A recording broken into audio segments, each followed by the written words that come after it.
Hello and welcome to the Quest for Connery, review number 6. Getting through them fast. Yeah.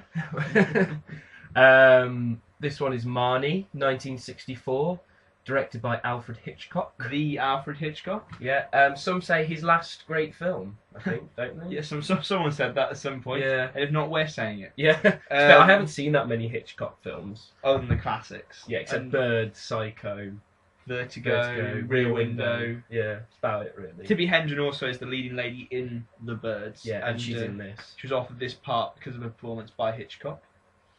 By her. What can we say about the film?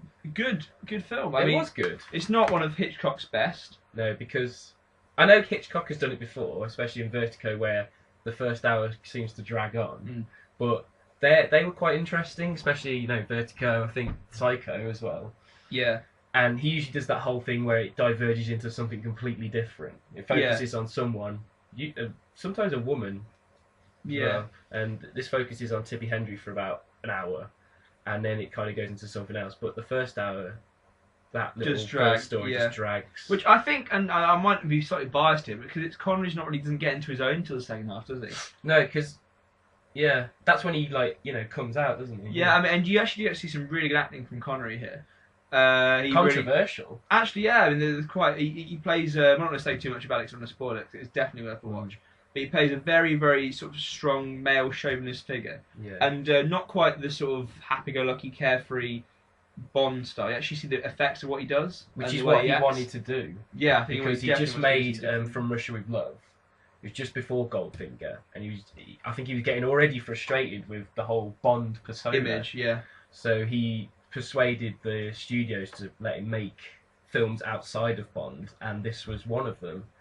Obviously, I think things changed even more when Goldfinger came out, which really made Bond completely mainstream. So, we gave the film 6.5 out of 10. 6.5 out of 10.